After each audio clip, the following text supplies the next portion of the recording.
guide, which can be gotten to on our website. We've actually posted that guide as a resource.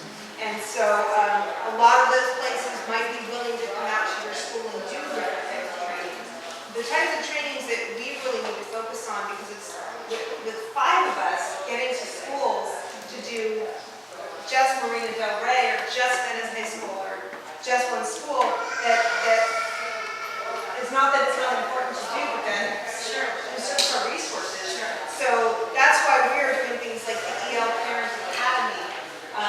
We're trying to... That's a great idea. They're trying, I love that idea, it's wonderful. And our presenter, Ole, who is one of our coaches, who's actually now moving on to other pastures. You should use Venice High students as tutors or mentors inside of that academy, where they can get community service credit and get a better idea of teaching. And the ESI department will be very cooperative. It's a great idea. That's a great idea, bringing students into it. I will bring that back to my group for sure. So what we're trying to do, knowing how humongous our ESC West is, we're going to really have to be strategic in planning these different opportunities for our parents so that parents don't have to travel across town to get to these different things that we may have. So possibly doing one, if we did one in Webster, which is where our house, that's not a problem, but my Hollywood High School people can't get there. So if we do one at Webster, we do one over at, Laces or Cochran, and then we do one down at Washington or something. So we might have to repeat. Some of my Hollywood families up in that area actually went to the EL Parent Academy that was put on by the East, because it was just more logical for them to do. Because we did one at Hamilton and we did one at Baldwin Hills. So that seems all fine and dandy for the Venice family. It's not that far, but when you start talking about other schools, that becomes kind of challenging for the parents. So we're still trying to work it out. But when you talk about capacity building inside the schools, what comes to mind for me is identifying certain people who could maybe do a little presentation or something on that, maybe one of the teachers or counselors or something. And that's why we try and work with the principals. In fact, next year, one of the things the principals have to do is they have what are called their networking meetings, and they meet with their instructional directors. And so Cheryl Hildreth, Superintendent of Instruction, has her instructional directors. I have my parent educator coaches. Jen Davis has her director of operations. And so what we're going to start doing more is bringing my staff in with those network meetings so that the principals and the parent coaches are working together, and the parent coaches are in there making suggestions, recommendations right then and there when they're discussing instruction as to how parent engagement can become part of it rather than something separate. Because it needs to be integrated in everything that we're doing. Because that's what parent engagement is. It's not an afterthought. It should be going on concurrently, simultaneously, and throughout. And so that's the next step that we're taking next year that we've been working on doing to make it that much. We want it to be more authentic. We want it to be, we want communication going on at the school sites. Yeah. Because one of the things I mentioned was responding to parent concerns. We want parents to be able to not even have to call us, to be able to work it out at the school site with the principal. Sometimes the principal's overwhelmed or the parent's overwhelmed, and we're all people and personalities explode, and sometimes we need to come in and support that and calm everyone down and get the communication going again, and that's part of what our role is as well. But as far as identifying people, that's kind of where also the parents' legal partners can come in, because we're going to be talking to principals. We want principals on there, but getting a few more parents who are, wanting to be more involved and make a bigger statement and help with becoming involved and going and seeing the best practices of those schools. So talking with the principal and saying, who are your key parents that you would like to be a dispenser of information at your school site? And the other thing is that this committee is made up, Joelle is on the chamber, Armando, Boys and Girls Club. And what kind of connections do you have with community agencies? That's what I was talking about with the resource center. That really got us connected to our community agencies. In fact, I believe Boys and Girls Club was at our fair. I'm sure they would.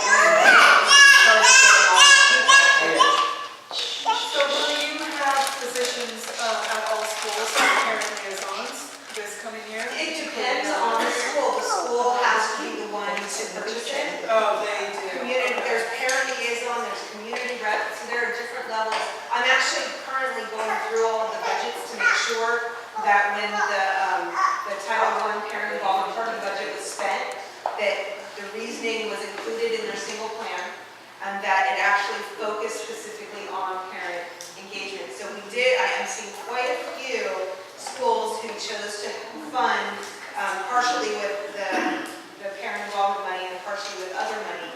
They funded a community representative, they're called. And so I am seeing quite a bit of that, but it's really up to the ELAC and the SSC at a school site how they wish to spend their money. So it's not something that we can say, this is what you must do, but we can share the importance of it and then offer. That's, the way the hierarchy, if you will. I don't have the authority to go to a principal and tell a principal what to do. That's not my role. My biggest role is working with parent center directors. I fortunately have been in the district long enough. I'm on my 20th year next year. I know I don't want to. I'm on my 20th. You're not allowed to count student years. No, it's my 20th year as an employee at LAUSD, and I was never a TA. But I have good relationships with a lot of our principals, and so I am able to have conversations directly with principals as well, but I don't have any authority over that. And let me just say, Rick, kind of in response to your comment, when the district restructured and when they moved more toward localization and the local districts and all that, they chose, and the argument isn't with us, the argument's with the district, they chose to do it with the central body that you're questioning. No, I'm asking Ms. Laslover, in terms of LAUSD, what is the role of the Venice? Oh, that's, I'd like to know the role, is she still downtown? Her title is Chief of Parent Community She Services. resigned. She's gone from that. She's still there right now. Well, then what's going on? well then, go down and see her. I've talked to her, she may be there, but She that's retired. Huh? She's not listed. Okay, well, okay. But you're covering this up. Stop the cover-up. Give us, have Ms. Laslover tell us the truth. There's truth, there's no cover.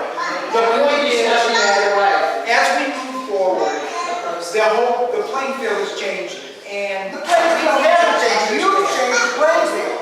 And I think you have a question back there. that he's going to apologize if you have questions. As a parent that's frequently at my children's school, from time to time we run into educators that are less welcoming. And I guess my question to you would be, is that something we can report to Ms. Reno?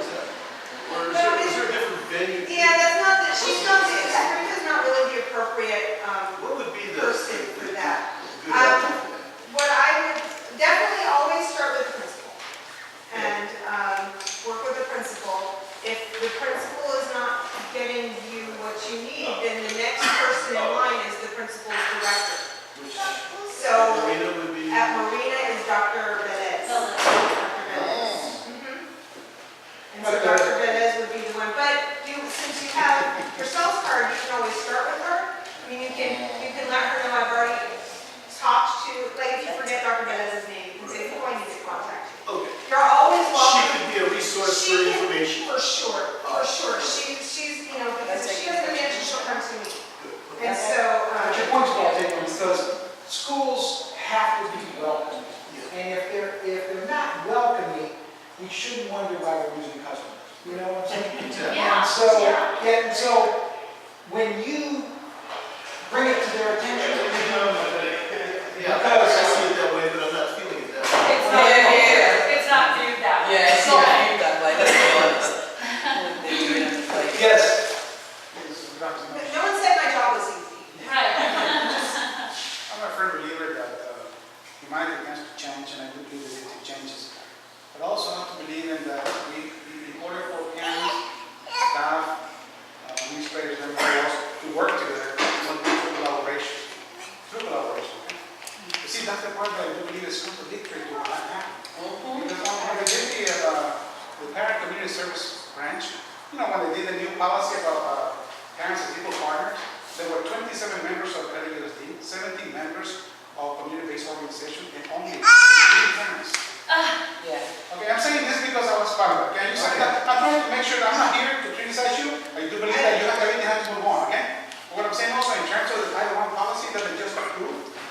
are over 634 Title I schools alone. And she says 96 to 100, less than 1% of parents will be consulted. So what I'm trying to make sure in here is that the last part, which I believe is damaging to the schools, we are 5 districts now, regions, north, south, east, and west. Each of the district carries over 100 schools. And you see the formula they have is only 10 representatives per region to the central district. What's going to happen to the other 99 plus parents? How are they going to get that information? I do believe Ms. Sarah, that's why something that needs to be looked upon, because mandated by the state, district over 500 schools must have a second tier. How are you going to consult with all the parents if you don't have a second tier? And let's say that right now, region the West is over 100 schools, so I do believe that needs to be a way in which you're going to bring every single parent from the school, especially English learners, ELAC, okay, because they are a huge component to it. And see, I'm saying this because I am a parent, I got 2 children in LAUSD, and I want to make sure that if we're going to move forward, let's do it legitimately and authentically. That, you know what, stop giving out this idea that every parent doesn't understand what is happening, because I see that every meeting, the meetings that the district has, and I had the opportunity of speaking to John Dicey, speaking to other individuals, and I told him that. And so I just want to bring this to you, because I know you are the leader of this particular vision, and perhaps I do believe maybe you can create a mechanism in which you embrace everybody. And that's exactly what I was trying to do. talking about with Ms. Wolf, is that with such a wide expanse of land, we're really working on a plan to be able to go into different areas in the West. But that's the part, you keep in mind, because I know that I'm part of the school council in my school, and when the ELACs comes and we ask them, we have a representation of the central level, they say, no, we don't. So, and I say, how do you get your information? I say, we don't get it. So, think about it. The information that many parents need from many schools is damaging for the parents because they don't know how to deal with, what's going on, what funding they get, how the children are doing. And That's something else that actually my team will be doing So I this year, appreciate is you more looking. training for parents on being on the different. Do you have any strategies? I personally do, but for me to give it to you, then we really have to sit down and look at every item that I have, because I don't really swear it, and I know, see, one of the things here, the fundamental problem is how are we going to reach over 600 schools, especially Title I, because keep in mind, the law hasn't changed, and now the NCLB, which is EACA, is still down there saying that parents who participate in children or every school must be consulted on Title I. So when we talk about over 600 schools in Title I, how are we going to do that? The system of committees work. The only part is that you have to have there individuals that really know how the system works and give parents equal balance. Why I say that? Because we need to elevate our thinking in that, parents, when they say the word equal partners, what is an equal partner? If I have a partner in a business, I need to know what he's doing with the money. Everything else, okay? So I do believe that we need to treat it that way. One thing that I told one day to Miss Roberta La Rosa, and I said, give customer service to every member of the LAUSD. Because that's one thing, remember, the philosophy about when you go into the store, you are the king, the customer is always right.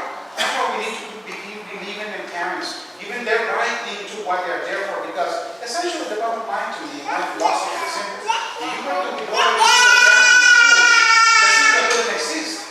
Public education as it is wouldn't exist, because the family for every child would go 6,000, 7,000, you put it into the I'm bringing this to you because I do, and I have conversations with other individuals and other regions, but I do believe we need to do it.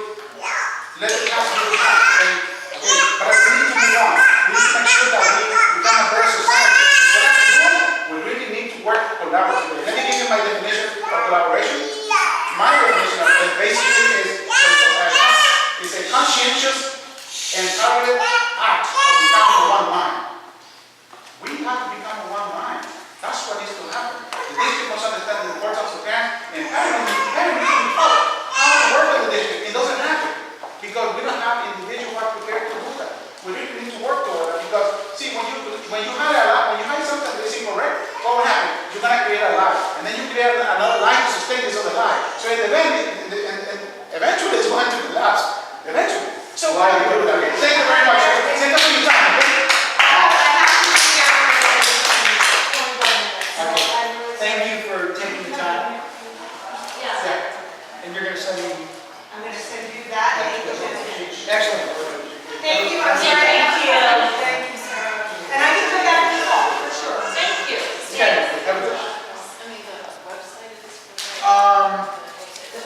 speakers, although we've got a lot of voice in. Was it Carter, what's your first name? Thomas David. Thomas David Carter, CPA. Why don't you explain to us what you distributed tonight? Okay, we're sitting down, do I need to address you before? Yeah, that's good. The gentleman just spoke and used this big word called collaboration. And I shared with each of you a spreadsheet, okay? Some of you might have heard about what happened in San Juan, right? Well, it could happen here in Venice. So this group is apparently funded through the Venice Neighborhood Council, correct? Well, funded, we're all volunteers, so there's no. I understand that, but the organization is funded part of the Venice Neighborhood Council, correct? The Venice Neighborhood Council, according to 15 council members, has no authority to discuss anything with LAUSD or LAUSD to share with you. There is a thin wall that exists between the two of them. My purpose is, and I shared with you, LAUSD had a 44% truancy rate last year. Venice had an 84%, Mark Twain a 79, and Waldrop 84. The point being, there are lots of parents that are never engaged. The starred letter that's supposed to go out, some of you might have gotten one. At the state of California, 500,000 letters never went out to parents, or at least the school districts forgot to ask for a reimbursement from the state controller, while over here in this computer, they told the state for the No Child Left Behind, there were 500,000 more in school than they claimed because they wanted that extra money to cover up for Title I mistakes. The point being, I would ask each and every one of you, let's break down the wall of collaboration between the city, now that Mike Bowman is on staff, and go ask him to get the city to talk to LAUSD and get them to get the kids off the streets in accordance with the law. That's all that I'm here for. That's all I'm asking for, because as Khrushchev heard from Ronald Reagan, let's tear down that wall when you were a young man. Let's do the same at LAUSD to break down the wall so that they will begin to data share truancies with the city and the county, so that all those good social workers who have cell phones will get a cell phone beep. Johnny is not in school. Find out why. That's all I'm asking, and maybe each of you can do the asking on my behalf and on behalf of 600,000 kids at LAUSD who deserve that. At Venice High School, I know that when the child should be at school is not at school. First, the family is informed, and I have been hearing about you, and the family is informed, and then the police will come to your place to follow up about why you are not at school. Yeah, well, with an absence, there's a progression of things that go on. The first absence is a robocall, to the parent, because most of the times, in my experience, parents don't know the kids. I'm a parent who had a child at San Juan, okay? I had him drop out of school at 14 because he wasn't going to school, he was shutting off the answering machine, blah, blah, blah. He started SMC, graduated with honors, was in the military, became Obama's Secretary of Defense. He shut down Guantanamo for a year, resigned when he saw it wasn't going to happen. Okay? I got lucky, I found his white tie to a tree when he was 13 at home as a single parent. And I started asking questions. I found at Santa Monica, 15% of the kids weren't bringing back the Title I meal program. So I asked DC when he was there in 2003, first sign of truancy? I don't know. So Juliet Brownlee, who now is in Congress, asked him to research. Well, he left. Okay? So that's when I started asking LAUSD. After 18,000 emails, more than Rick sends, yes. Impossible. LAUSD listened to me, and they automated what they call the ISIS program. And they went from 6% truancy rate to 44% this year. Unbelievable. The sad part is, of that number, 100,000 of them are grades 1 through 6. The latch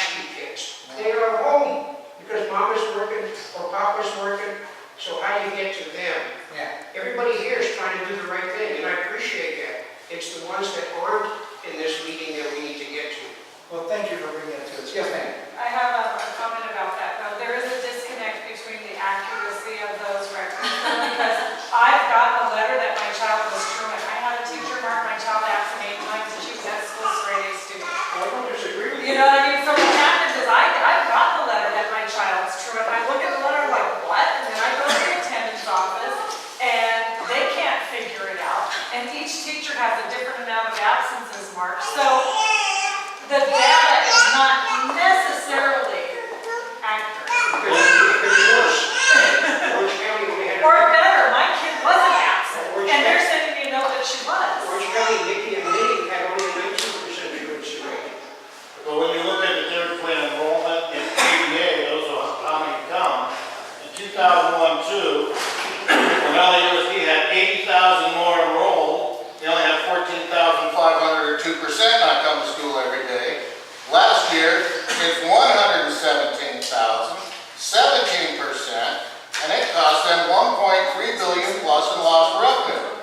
So maybe those particular numbers are goofy, but not the other numbers. Okay. Rick, you want to speak? No, my thing is, I'm gonna ask again for the CEAC, SSC, and that, we put that on the agenda, because there are 11 of them did not do, but these councils should do. Yes, I cannot get that information for you. I would suggest you go to the board. Thank you.